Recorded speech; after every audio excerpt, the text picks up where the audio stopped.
Today on the J&B Body Works podcast, we have one of my best friends, Mike Keen, owner of Keen's Auto Works up in Bedford, New York.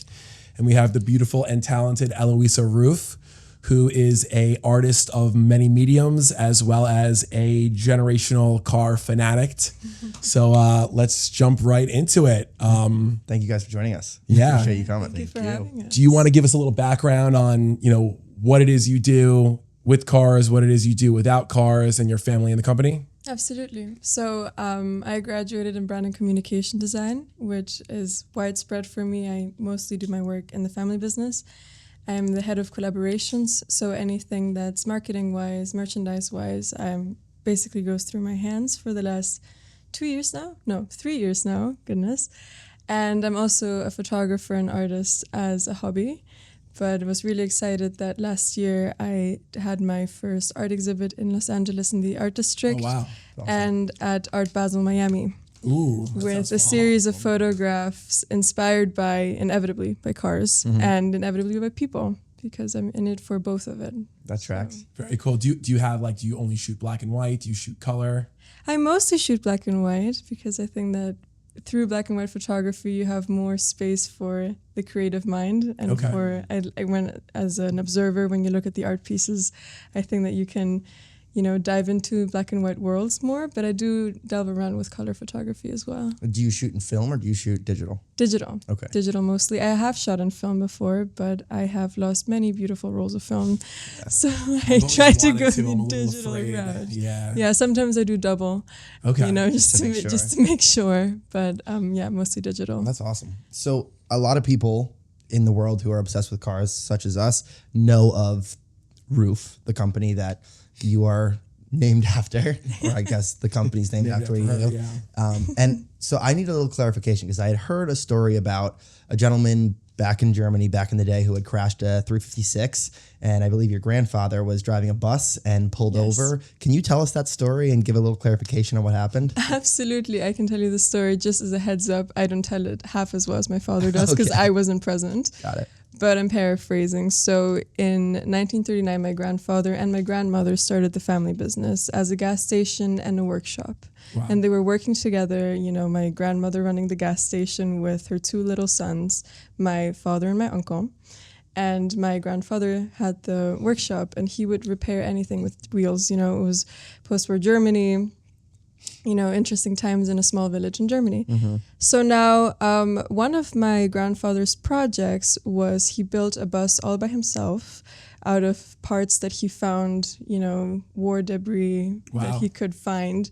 And he would drive people from the small town in Pfaffenhausen out to Munich, out to other bigger cities, and he would do this as a side work. And my then little boy father was accompanying him, and he explains the story as such that a beautiful 356 tried to overtake the bus, and they sound, the way my dad's eyes light up when he tells the story is incredible. But he says the sound of the 356 as it flew past them, he knew that he didn't know what it was, but he knew it was love at first sight. And then unfortunately the car ended up in the ditch right in front of them, like fully flipped and everything. So the bus stops. My grandfather and my father helped the gentleman, take him to the hospital, make sure he's fine. And one of the things he said on the hospital bed was that he was so stressed out about fixing the car. He says, I don't know what I'm going to do. This is the newest Porsche. I don't know how I can pay for this. And my grandfather said, don't worry, we'll take care of it. We have a workshop, we'll fix it. And that was the beginning of the Porsche love affair. Amazing. Yeah. And so as I understand, in concurrent years, the 901 or the 902, the original 911 chassis came out. Yes. And that's kind of where the obsession with the 911 came. And that's where you guys started to kind of take these cars and make them a bit more than what they were. Am I correct? True. Yes, it's the 901, which the oldest 901 that is currently in existence, the Quick Blau, which we brought out to the world again last year at Pebble Beach in Villa d'Este. Turned out that was my father's first 911. Wow. And my grandfather bought him that car when he was 17 years old. It was just a bare chassis, and he bought it straight from Porsche, and it had no engine. So they put in a 356 engine in it because my grandfather said, oh, the 911 is way too powerful for a 17-year-old kid. He needs a 912. Smart. And my dad mocked it up, and he always said, I don't understand. The first Porsche I had no parts fit. It was a prototype, but he didn't understand that was the 901 That is wild. at the time. And he kept the car for as long as he could. And, time happens. He sold it away, bought it back after it had an accident.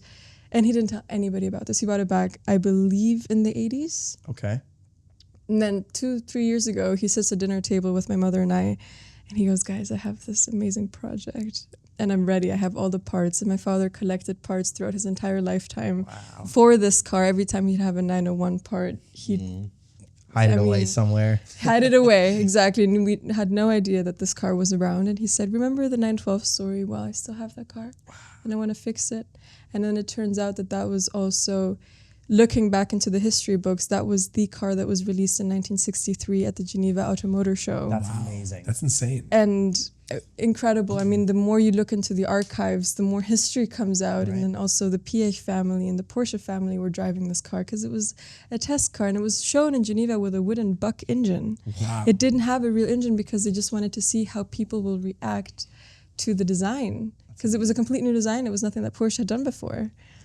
It was, yeah. I get the chills from this that story. You guys ended up with that car, probably the most historic, original 911 going to what is like the original Porsche tuner shop, Yeah, that's amazing. Yeah. Pretty cool. I can't keep a secret for 5 minutes, so knowing that your father kept a secret for 40 years is pretty incredible. Yeah, I know. So originally, if I understand correctly, the business was kind of centered around taking these bodies in white, as we call them in our field, and then kind of working with that. But now you guys are doing your own chassis, your own structure, things like that. Yes. What was it? Were you there when they were doing the bodies in white, and do you remember that? And what's kind of changed over time? Absolutely. I mean, we started with our own carbon fiber monocoque in 2017. So I was very present for Body in White works. That's really cool. And we are our own manufacturer. I mean, you used the word tuning earlier. So we went from workshop to tuning to manufacture, which has been pretty big leaps in our history. And the things that have changed the most is that we have become so beautifully independent. And, no matter how technologically advanced the future becomes, no matter how much heavier these chassis become, we have our own world, and it's really nice because we create our own stability through that. And I think that's something that has changed greatly. And also, more people understand our craft by seeing what we have developed now, and then they look back into the history and then they understand our previous cars better. Right. We have a customer who's probably the biggest Porsche enthusiast that I know. He's very, very smart. He's very, very involved. So he just bought, I guess it's a 964 turbo that you guys had modified and done a bunch of work on in its original life. He bought it, and he just went to Pfaffenhausen. He got everything that he possibly could have got for the car, and we're working with him to restore this car. He's, very, very deep financially into this car. So I asked him, why did you want to do a roof? Why didn't you want to do a Singer or an RWB? Or there's so many options now. Why was this what you did? And he said, this was always what I wanted to do. They were repairing 356s. At the time, Singer was not even a thought. But they're their own car. They're their own VIN. And he said, when I went to Pfaffenhausen, they do everything in-house, where a company like Singer, you guys, this is a roof, right? It's not a Porsche. It's truly a roof. Singer can't even say that they're Singers. They're, Porsches reimagined by Singers. You guys are really taking it to another level, in every aspect. And even like you said, you're developing the chassis, you're developing all the bodywork, the engine, everything. And I think that's really what sets you guys apart. Thank you. That's the independence that I was talking about. Yeah. It's very impressive to see, a small independent company like this. I mean, how many people, does the company employ? 90. Right. That's very, we're not far behind you here, and we're definitely not doing anything like that. So that's very, very impressive. But the things that you guys do are amazing too, from what I've seen today. Thank you. Yeah. One thing that he mentioned that I think, again, going back to this idea of a common thread, is he felt as though when he went in, he was treated like he was part of the family. And so one thing that we take like the utmost pride in is when people come and they say, like, I love the fact that you have kept alive this family business mentality. How do you guys do that Do you have family members working? Are you there often? How do you kind of keep that family vibe there? Oh, that's a good question. It almost comes naturally. I think a lot of it has to do with authenticity and just Passion. yes, passion and true connection with people. And we always like to bully our customers a little bit and say, you know, after spending so much time together in the configuration and trying to understand them better and what they want, they can't get rid of us at the end of the day because our cars are our babies and we make sure that they're in good hands. And at the end of the day, you know, my mother and my father run the company together. In the last recent years, I mean, I was still doing my bachelor's degree and I'm doing my master's degree, so I have not been in as much as I would like to. But at the end of the day, you know, my mother cooks a beautiful dinner for most of our customers. They come home. I grew up in that. I mean, I grew up with, you know, Mondays to Fridays or even to Sundays, being at home, parents' dinner, who's coming over, and then it's gentlemen from Japan, it's gentlemen from Puerto Rico. Wow. And it's always very familiar, and it's, you know, I think we attract good people and we're very lucky with that. So it comes naturally. Grow up, and that's a great way to kind of experience the world through these people. It's Absolutely. cool. Yeah. Absolutely. Does your sister do the day-to-day still too? Pardon? Your sister do the day-to-day too? What do you mean the day-to-day? Like, is she involved? Yeah. She's getting more and more involved, but she decided to take her own career path. She's a chemical engineer. Okay. So she doesn't study, sorry. She works in fabric. Okay. Oh, very cool. But she's also car passionate and she always supports us at the events. Yeah. But not officially yet in the business. Is she going to kind of bring that, like, and weave that into the business with interiors or anything like that? Yeah, we've done interiors together before. I mean, That's really very cool. cool fireproof interiors that are usually just used in fighter jets. For the CTR3 Club Sport, the dark green one. Yeah. That car's unbelievable. One of my favorite configurations. So I think it's interesting, and I'm sure you know about this, but one of the ways that Americans found out about the company was through video games. Yes. And as I understand the story, I forget which title it was, but one of the most popular racing games in America tried to get licensing for an actual 911, and they weren't able to do that. So they used what I think is probably my favorite car of all time, which is the Yellowbird. And that is kind of this, I think when a lot of people think of RUF that I talk to, everybody mentions the Yellowbird. Right. Because at the time, it was mind-blowing to take a 911, which, you know, a lot of people talk about the 911 as being an amazing feat of modern engineering throughout the history. But when you get down to it, there's not much you can do to that car for the layman, right? To get more power out of that engine. You guys were able to take that car and make it 200 miles an hour in a time when nothing was doing that. I mean, things were doing that, but we're talking about Le Mans cars. crazy stuff. Exactly. Yeah. So do you get to see those cars ever? Does that hold a special place in the company's heart? Absolutely. I'm sure. Absolutely. I mean, we still own the original Yellowbird, the 1987 prototype with the Nakaducks. That's awesome. We still own it. We still drive it a lot. And it's a visceral experience and we celebrate that, but we also look ahead and see, you know, what did we do then? What can we do now? What will we do tomorrow? But it holds a very special place for all of us. And that the effect that the video game has had on people, I mean, that's our generation. You know, we all grew up playing Gran Turismo. Yeah, that's what it is. Okay, Gran Turismo. Okay. Are you guys still involved? Like, do you still collaborate with a lot of different video games? Yeah, we do. That's got to be fun. Oh, it's so fun, especially when I have some friends that go to arcades and they, you know, the driving game and they say, oh my God, I can pick a RUF. That's awesome. So what are some of the brands that you guys have collaborated with? You know, you talk about that's kind of like your realm and your world. What are some of the companies that you've worked with and how is that experience? One of the main companies, my first company that I worked with directly was Hisnobiety. Okay. Do you know that? Yes. I do. Yeah. They're a magazine, right? Yes. High Snip Oh, High Society. Society. Yeah, they're an online magazine and they based out of Berlin and they predict upcoming trends and they've done really, really cool collaborations, mostly in the fashion world, I must say, also a lot in culinary, and then through us, it exploded. I mean, the amount of positive feedback, people that were inspired by it, people that wanted to learn more about RUF, that are people my age, younger, and that were not inherently in the car world, but were fashion lovers that came through that to us, which was amazing. And I'm actually currently working on Volume 2, which will be released on August 22nd. Congratulations. Thank you. That's awesome. So I'm really, really excited for that. We've worked together with Bamford to create beautiful watches. Also with Unimatic. Okay. What was the place that we went to? That and the guy who owns a magazine, he's starting a watch company. Hodinkee. Oh, Hodinkee. Haven't done anything official with them, but yeah, fingers crossed. fingers crossed. That's awesome. Yeah, Look they're out. great. So what's the ethos for you? What is your passion in the company? What would you like to do, and how are you trying to do that? Okay, so I like to say I have many passions. That's good. It's widespread. So I started off in the company when I was about 14, started renting in our restoration department, Very cool. which is less famous than our production side, where we have about a team of 4 people working on 356 restorations, old 911s, anything with soul. And the head of the restoration department is one of my father's first employees. Wow. So he was there when these cars were new, basically. That's so amazing. nobody can tell him anything about how to perfectly restore these He's cars. the guy. Yes, and I got to learn a lot, and I love working on the cars. About 3 years ago, I started working on the modern production lines on the CTRs and SCRs, which are the carbon monocoque cars, which has been an incredible experience. So I do love wrenching as well.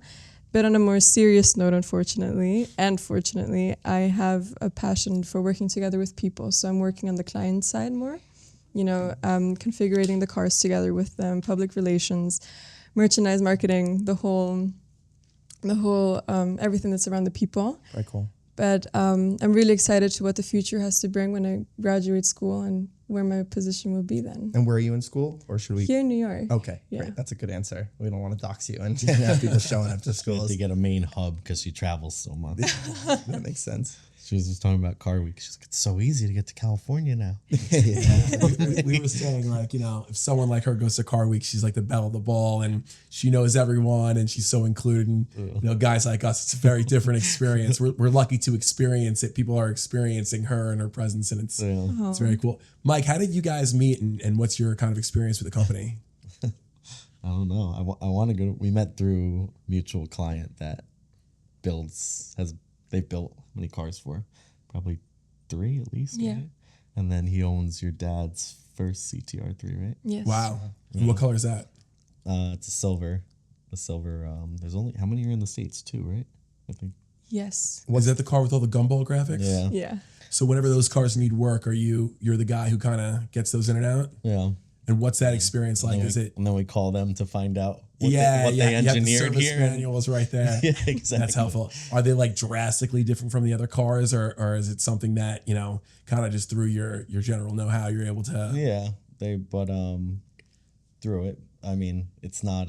My head techs have figured it out over time, but Yeah, so you've kind of become the specialty guys, at least in Westchester and New York, for dealing with this kind of thing. it has. Yeah, you guys fly your mechanics all around the world though, don't you? We do. We call them the flying mechanics. Yeah, Wow. literally. They're like, if there's an issue that we can't figure out, they'll literally fly someone in. We've actually dealt with something similar to that with Lamborghini, them flying out some techs to our area and sending them to us to kind of figure some stuff out that they weren't able to figure out at the service center. So it's pretty cool. McLaren's same thing. The older, like the LM, the F1s, they have a team that literally flies around the world and caters to them. Do you have a lot of other customers outside of that one main guy that's dealing with? Well, actually, both those 2 cars that are in the States are within 1 mile away from me. Wow. Yeah. Wow. So you see both of them. Pretty rare. We see both of them. That's a pretty big endorsement. Be like, yeah, I deal with both of them. So if anyone else So we has see one, that, and then I actually took delivery of the first yellow bird.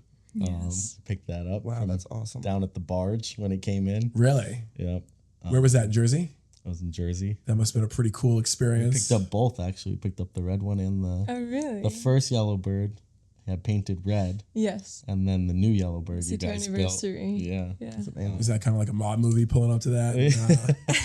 It's all dark. It was They're opening up the the client wanted them. It was like a Thursday, and the client wanted them for Friday. So it was whatever you need to do, make it happen. Did they run like right out of the crate? They were good to go? Yeah, honestly. Wow. And run like hell. Yeah. That's awesome. That's pretty sick. They fired If someone wants to get a roof, like a Yes. new car, how does that process work of do they just call the companies, or would they come and meet with you for coffee in the city? Like if an American wants to do that, how does that work? Call Mama Bear. Absolutely, Mama Bear. Yes, it happens many different ways. I mean, you can pick up the phone and call, and we will cater to that person's needs. And currently, we have an unfortunately and fortunately long wait list because we are limited by default. I mean, we have 90 employees and we do everything in house, so that has to be kept in mind.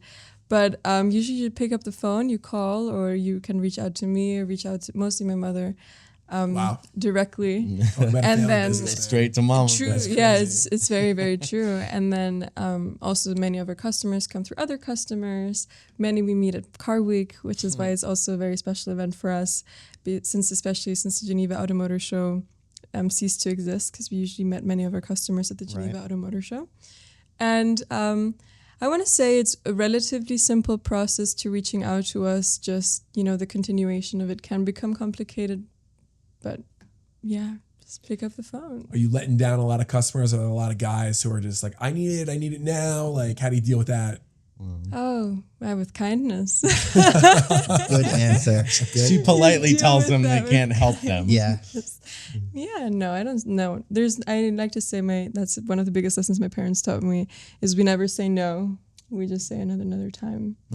That's a good one. Because you never know. You never know. Maybe it's a no now, and maybe that will change in a year and a half or in 5 years. It's also good too, I think, to at least give it the old college try, because you can make a customer for life if you can at least put the effort in. I mean, there are times where when I first started working here, a customer would come in off the street with a car with a tiny little scratch on it, and my dad would stop production to get that car in and sand and buff the scratch out. And I would say to him, Dad, why are we have 10 other, we have Ferraris right there. And he was like, you'll learn. And then 6 months later, that customer brought another customer and another customer and another customer, and they said, I'll never go to anybody else.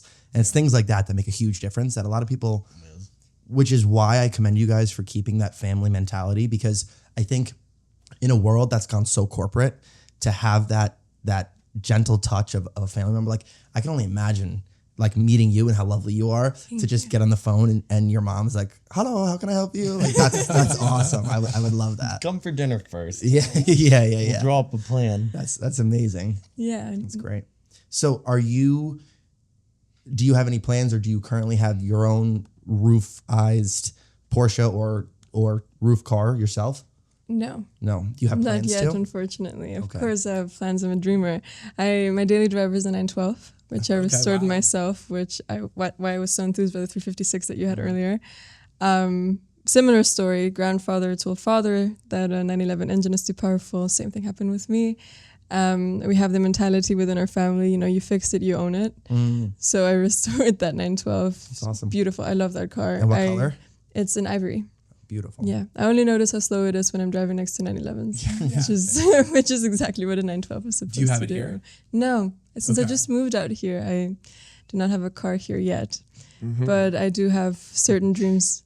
Your daily's gonna be a 912 commuter in New York City. Can you imagine? It might get a little hot. I don't know. Little hot and very cold. Yeah. Very New York cold in City the is, winter. It's a harsh place for car enthusiasts and car owners, but we seem to make do. I see it. I've been delving more into it, and for me, it's more of like a subculture. It's actually really cool. Yes. Yeah. And there's a ton of subcultures within that culture. Yeah. You'll go to a meet and it'll be only air-cooled Porsches, or you'll go and you'll get lowriders. And it's just interesting to see also, because the United States is so vast, you get cultures in different areas that are influenced by where they are. So like you go down south and there's a huge pickup truck culture. For me, I'm like, keep that away from me. But you got these guys and they have these crazy 24-inch wheels, lifted trucks with lights, and they're everywhere.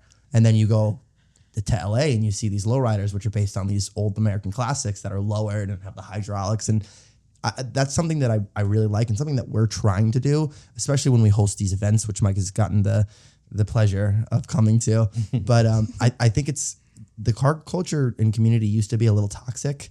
It kind of used to be like a members only club.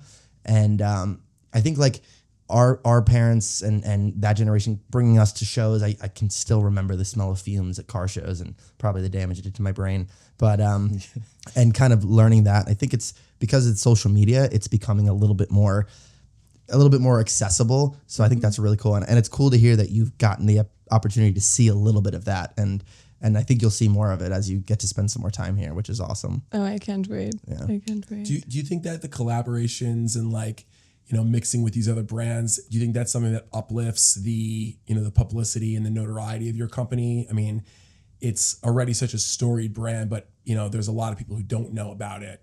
And a lot of people I ask, that's how I could tell if you're a real Porsche guy. Because if you only know about these big, Instagram brands like Singer or RWB, I'm like, okay, like, you've been into it for 10 minutes. When you know about RUF, like you really know your stuff. Do you think that's something that's going to kind of help you guys get to that forefront? Do you really want to have all that, that big name? And not that you don't have a big name, but like, are you looking for more or what do you think about all that?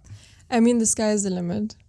And when it comes to the fascination of automobiles and when it comes to these collaborations, I am so happy to educate people about what we do and share that passion, because I think the most contagious thing is passion. 100%. Let it be about cars, let it be about motorcycles, let it be about lowriders. I mean, I lived in Los Angeles last year. I'm obsessed with lowriders now. It's my guilty pleasure. It makes no sense. I love it. Bouncing? The bouncing, the artistry. I mean, the 11 layer crazy. of paint that goes on. I mean, incredible. Amazing. Passion. When people tell you their stories, you get fascinated by it. It's the most attractive thing in a person. I agree. And when it comes to these collaborations, my goal is to also open up a little bit, because what you said, this members only club is very, very good for our clients and it's very, very good for our inner circle. But I believe in the dreamers. I believe in the people that say, oh, I can only buy a roof bumper. I believe in the people that say, oh, I want to get a keychain just to be part of it. And I want to open up to the community and to have that space to also just geek out together. Yeah. And you never know. Someday maybe their kid wants to get a roof car. Maybe at some point they will. And even if they don't, it's a beautiful community that can be generated through that. Yeah, that is one of the things about your company that's so much cooler than these other companies is you can just get a bumper. You can just get a set of lights. You can get a set of wheels and you can kind of just be a part of something bigger and feel that energy. Right. And like you said, be part of the club. So I think that's very, very cool. Yeah, thank you. Are you a fan of, outside of the Porsche world, are you a fan of any other brands? Yes, absolutely. How do you feel about modern stuff? Do you feel guilty? Do you feel like you're cheating? Never. I never feel like I'm cheating. It's funny. I make jokes like that sometimes, but I never feel like I'm cheating. So when it comes to brands in general, I am very, very intrigued by different brands, but mostly it's specific models that I'm fascinated by. And that comes with my personal connection. If I get to drive these cars, if I get to experience them from the outside, that's how my other passions come in. I love vintage Jaguars, I must say. D-Type. Thank God you guys have a workshop, because that car. One of my dream cars, I must say, the D-Type. Yeah, I hope one day maybe I can own one myself. My dad. Yeah, one time me and my dad were like looking at these cars and I was pulling up cars online and I pulled up a D-Type and my dad's like, "You'll never ever see that car in your entire life." I was like, "Hey, you never know." Not with that attitude. So we then went to go run some errands in like the Bedford area, and all of a sudden we're coming around a bend in backcountry Bedford, and shooting around the corner comes Ralph Lauren driving one, and I was like, no, what are the odds of that? So it was cool too, because over the years, once in a while in that same area, you'll see something really cool come around the corner, and there he is in a 959 or like a 0 mileage 96, just the coolest kind of stuff that you could imagine. So never say never, and yeah, they're very, very inspirational. Do you think one day we'll see a RUF E-Type or even like a RUF BMW or Ferrari? Is that something that could happen? Oh, well, like we said earlier, never say never. I don't see it in the near horizon, though. I must say, maybe at some point. One of our big collabs right now is Ralph. Really? Yeah, it's amazing. What are you guys doing with that? Well, at the beginning of the year, we did a campaign with them together for the spring-summer polo collection, which was really, really fun, featuring our SCR. Wow. And let's see what the future may bring with that. Is he a customer of yours? Yes, he is. Very cool. He is. He's got to be, along with Jay Leno, probably one of the most storied car collectors in American history. I mean, their collection is 600 mil plus. That's crazy. just the way he showcases it. The attitude that he has about it. He's very quiet about it. I think it's pretty cool.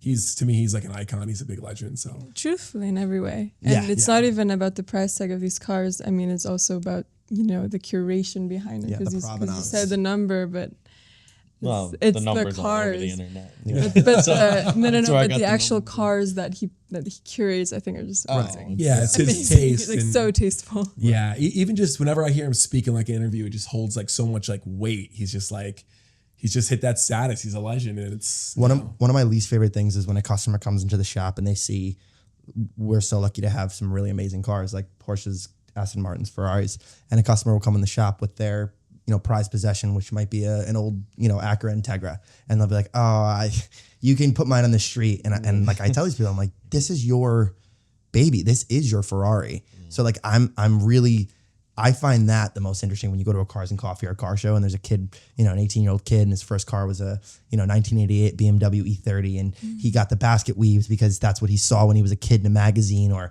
played it in a video game, and I think that's really interesting. And what I want to talk next about is what we've been talking about a lot recently is this kind of loss of soul in the car world. I feel like a lot of modern cars look the same. I mean, we were talking about this the other day. There's that new electric Buick that looks identical to a Lamborghini Urus. Oh, I haven't seen it. It's wacky. And I want to get your opinion on that, like how you feel about modern cars. Does anything excite you? And then how do you feel about the electrification or the Teslafication of all these cars? Does it play into your business or do you think about that at all? Of course we think about that, especially living in Germany, which is a very politicized place when it comes to EVs and when it comes to renewable energy. I mean, in 2008, few people know this, but in 2007, we developed our first electric roof car. Oh, wow. Yes, which was in 7? in 2007, and we worked together. Ahead of everything. Yeah, so you could say, and the idea didn't come directly from this whole let's go into electric 100%, but my father's second passion, like mine is art, he has a hydroelectric power plant, and the whole company runs on hydroelectricity. So The hobby. Like, Yeah. Elon's my best friend. no, but I haven't met him. But when it comes, the idea was to, one of the oldest Porsches was also an electric car. I think the first. Porsche, actually. Few people know this. I did not know that. But the idea that my father had back in 2007 was how can we bring the electricity from our Pfaffenhausen River into our cars? Oh, like that's that so was his cool. idea. And we executed it. These cars still run. They're fun. And they were even more fun in 2007. And then we decided, it's not our specialty. Let's leave it for now. You can leave those to the big OEMs. It's very, very pricey for small companies to do so. And we just... we're just petrol heads. As the name says, we need the petrol. And sorry, you asked so many questions in one sorry. go. So that was the EV question. Oh, and when the soul was it, right? Do you feel like soul is kind of leaving the car world?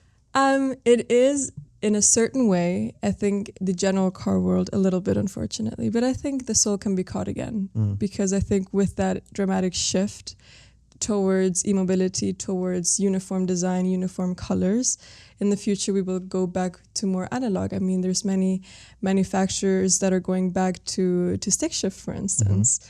And I think Pagani is actually that they're going back to stick shift cars. Aston Martin just put out a Aston car Martin that was V12 naturally aspirated. So I think with that shift to one side, we will also see more of a shift to the other side, or that maybe that's my wishful thinking. Yeah.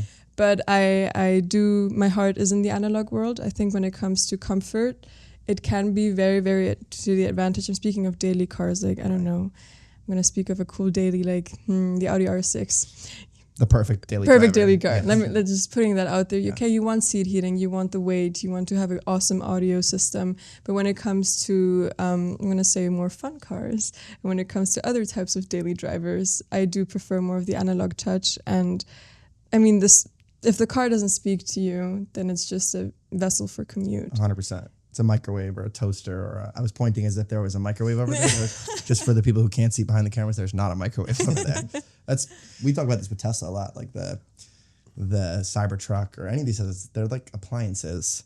I say it's the difference, like you get into a Porsche and you get into a Tesla, it's like the difference between a chainsaw and a scalpel. They both do the same thing, but which one would you rather have in it? Even with a lot of the Audis, it's just like small, medium, large. You could pick your 3 colors. It's kind of getting boring. What do you think, Mike? Is the electrification of everything kind of putting a damper on what you do? It's scary, honestly, especially when you hear like Mercedes is going all electric by 2026, and It's not going to happen. yeah, I don't think it's going to happen either. And I just don't, honestly, I don't understand how, especially in the city, like a ton of my friends in the city, everyone lives in, where are they charging these things? Yeah. Like I get out here, you have a suburb, your apartment big might have Bedford mansion has a Tesla charger and you cruise around town, but the majority of people aren't sitting there wanting to plug their car in every night. Yeah. I think What, we need what an percentage of your infrastructure. work would you say is electric? We do suspension and tires, maybe Brakes. and brakes on Teslas. I've seen a few Lucids, mostly hybrids. Honestly, is what a lot of people. Okay. Yeah. I Rather hope the full it kind electric. of goes that way. Like everyone now is buying the Toyota hybrid, the Lexus hybrid, the BMW hybrids, The Jeep Wrangler hybrid. Yeah, everything's got an E on the decal Yeah. now. Yeah. Looks a little Honestly, like- it's kind of the guys have to go to training. You got to work on a special mat, Right. gloves. Like all of a sudden, everyone's an electrical engineer. we have to buy this like gigantic like hook for if anyone gets electrocuted, we could just kind of like pull them off and not have to touch them. Well, the thing, like, they're like, that's a we'll big try to toy. stay away from the orange wires. You lift the hood and there's orange wires this big And they're throughout the everywhere. whole. Yeah. Yeah. Like, I don't yeah, get don't to touch that. Oh, I that. got to get to the water pump, but there's a Orange wire. in there's the a way. Oh no. anaconda orange wire running through the whole motor. Our dad used to say that in the shop that we're on top of right now, with not the same amount of cars, but with a lot of cars, he was able to get more work done quicker because the advancements in technology. You can't. We have this issue now where a customer will be calling us saying it's been 2 weeks. Is my car going to be ready soon? And we tell them, yeah, no problem. Soon. The only thing is it has to go through calibration. It takes a day to do a calibration. We have to set up the mats and set up the calibration machine and do all this stuff. It's just like it's getting crazy. You got to relearn They the don't lights, want- the VIN, and it's They don't want even like the GT3 RSs and stuff. I can't touch those. They won't release the software to me. They don't want anyone else to touch those besides the dealer. Any of the new Porsches coming out, they want it to go strictly back to you can't change anything without having to do adaptation or calibration now. how analog are your cars? I mean, Very, yeah. very. I mean, tell me how detailed you want me to go into the as detailed analog. as How possible. advanced does it get? I mean, are you guys using electric key fobs? Like, what kind of like stock audio are you guys putting The in? new Like, Yellowbird was all digital. Yeah, The yeah. new Yellowbird's all digital gauges. That's cool. Yeah, digital gauges and all of that, of course. But I mean, when I speak of very analog, I mean, in comparison to the modern cars, like obviously no seat heating. We do have AC, of course. You need that. Pardon? You're gonna need that. Absolutely, you're gonna need that. Otherwise, windows power down. No, but we windows. have power windows. I mean, this seems like the bare minimum. But that's where a car only weighs 1,200 kilograms. Right. You know, we try to keep it as light and analog as possible. And the more analog we are, we believe in the fixability instead of the replaceability, which I think comes a lot with the modern cars. You know, oh, you have this part, oh, you just replace it. And also speaking about EVs, I think you really have to focus also on the infrastructure around, because you said about the Bedford, you know, you can charge your Tesla in Bedford. Right. Where are you going to charge it in the city? But the question is, where is this electricity coming from? Yeah. Like, people don't think about it. Yeah, Oh, I you think- just plug I it in, think oh, it's you're green. where the battery's coming from? We're not thinking about it. Well, that's Different can the of part I don't worms. understand Yeah. about them as well. Like, so we'll replace a Prius battery. My price on the battery is $3,600. Right. And so all that gas money you saved, buying you another big battery that then has to go to a landfill and be disposed of, Yep. and so on. So all of a sudden, I don't understand what the benefit is here. I mean, I understand the benefit, but I feel like they're rushing it too much without an actual plan in place. Yeah, and I think you kind of start to go down the rabbit hole of conspiracy and, you know, why is this agenda being pushed? How efficient is it compared to gas? And I don't know, I just think for a lot of people, it's just not realistic from a perspective of, you know, convenience. And then, you know, if they're making these mandates, you have to have electric by this time. You know, how many cars on the road are older than 10 years? How many cars are older than 20 years? You know, what happens to, you know, the amazing cars that people, you know, work their whole lives for, and like all their passion, you know, goes into stuff like that. It's, you know, are they taking that away? What's going to happen? And I don't know. There's no soul. There's just no passion in these electric cars. They're just like Tesla doesn't have anything that's like a one-off or individual or unique. It's like it's a four colors. yeah. It's It's a go-kart. Yeah, They're and just big go-karts. If you want your base model to be as fast as the sport model, you just press a button, pay $2,000, and upgrades the system. It's getting crazy. There is a space for them, and I think it's really interesting to see what they're doing, but at the same Yes. time, I think there's a separate space. They're going to a separate niche. You know, I don't think we should mix them into the whole regular cars. Yeah. System. Keep them separate. A while back, I had a 991.1 C2S, which was like, it was a current car at the time, and Michael had a Model 3, and his car smoked mine. Yeah. And everyone was like, your car is going to, beat the brakes off his car. It's a Porsche. And I was like, actually, it's, a lot faster. So that was always a shock and surprising. Yeah. So does your family have a relationship with the Porsche family? Yes, we do. How did that relationship start? Do you know? I do know. I mean, my father and the Porsche family have been in touch for a very long time. I mean, since the beginning of pretty much of what we've been doing. And at the end of the day, we're all Porsche fans, and that friendship is based off of that and being fans of each other's work. Have you guys ever worked directly together on a project? No. You think there's any space for that? At some point I do. Yeah. But I think it's very good because the Porsche family is at the same time still separate from Porsche OEM, which has to be kept in mind. And whenever working with bigger companies, it always, has to have a certain amount of approvals. Right. So I think for now it's really good, the balance that we carry. That's why you get a movie and everyone raves about it when it's in production, then it comes out and it's a big turd because the producers and all the executives get their hands on it because it's big corporate and they have to ruin things. So I like the idea of keeping it separate. And I think about like AMG, for example, another German-based, automotive tuning company at the start was, acquired and now is its own thing. And I'm sure, I wouldn't know from personal experience, but I'm sure they've lost a little bit of the original identity of what that is. I mean, you see like now they put an AMG badge on anything. You get 43s and 53s and you start thinking, if God forbid a company like RUF was acquired, they might take away that ethos that we were talking about before and kind of ruin the brand. Yeah, well, I'm sure that there's always a balance within all of it. Some part will be lost, but you can see it as a loss. You can see it as a gain in a different way. That's true. I mean, AMG is doing really great. Yeah, they're doing fine. Generated many fans. So. Yeah. How big is America to you guys? Is it like a very large percentage of your market? It's our main market, actually. Really? Yeah, America and also partially South America. Highest roof per capita is in Puerto Rico. Really? Yeah. That's interesting. Which is the fun fact. That's incredible. Yeah. The fact that they're a smaller That's country why she has loves a lot it. to do with Look, that. this is why she loves America so much. Yes, the America. Country girl now. No, absolutely. I mean, our bond to the US is very big. We opened RUF North America last year, which has been pretty exhilarating. What is RUF North America? RUF North America is a representation for RUF in Germany. Okay. And they help us with our customer base here in the US. A lot of things like, firstly, the time difference. When our clients in LA wake up, the company is slowly closing in Pfaffenhausen, so that gives more leeway for things. Also to service the cars that are within the United States.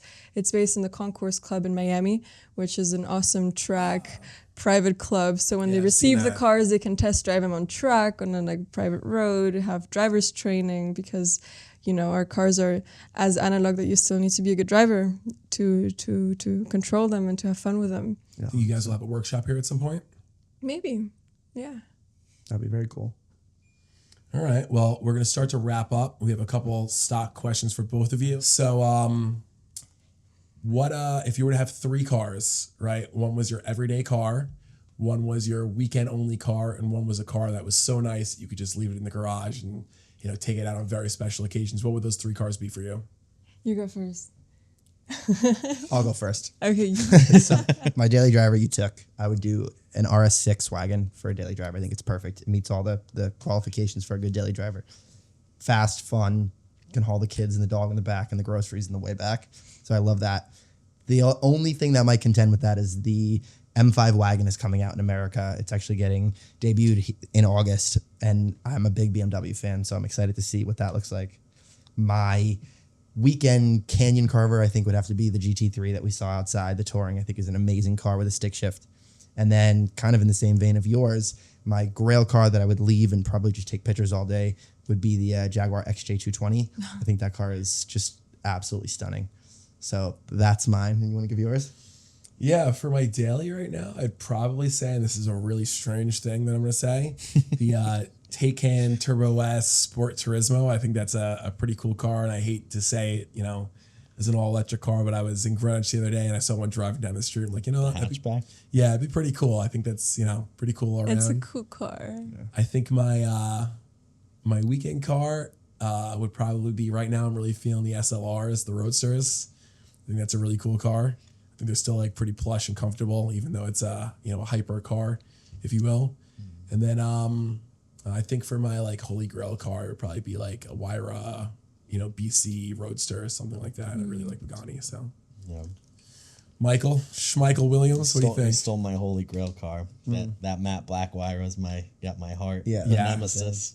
So that would be that. I like the AMGs, honestly. I'd probably like an S63 For every day? for a daily. Yeah, it's a great. Very car. interesting. Yeah. What was the other one? Weekend car. Something to tear up the Weekend car. track with. Probably GT3 RS. All right.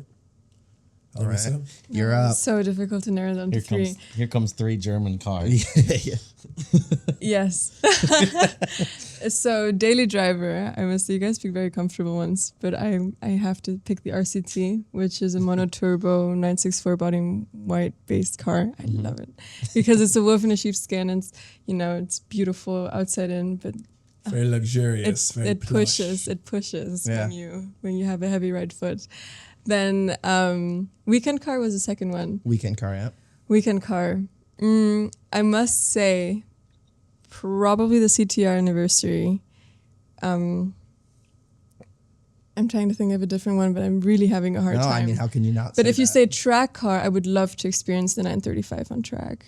And that 935 also bleeds into Grail car. So for a Grail car, it would probably be a 935 it's a great answer. or the D-Type. The Yeah, D-Type. I was gonna say I was Does have a expecting the special D-type. I was expecting the D-type. All right, we're gonna start looking out. If a crashed one comes in, we'll fix it up and all you. we'll give you a call. The thing about old Jaguars, and I hope this is not too much of a controversial opinion, they're so difficult to work on. Yeah, they're nice. I've put my hands on an E-Type. Goodness, I got like 10 white hairs out of that. Yeah, we actually had a good family friend yesterday who we restored the body on an E-Type 4. And he was saying every single time I drive it, I got to spend like $4,000 on like stuff that I got to do to the car just because everything goes wrong. That's why it's your house cat, you Exactly. could say. Yes. Spend a week just tuning the carbs. Yeah. My dad always used to say if there was back in the day, if a guy had a Jaguar, it meant he probably had money and he probably didn't care that much about cars because he didn't need to drive it all the time because it would be in the shop most of the time. So, but they are beautiful and they have a storied history and they are fun to look at. So. And they're so visceral. Very You hear visceral. it.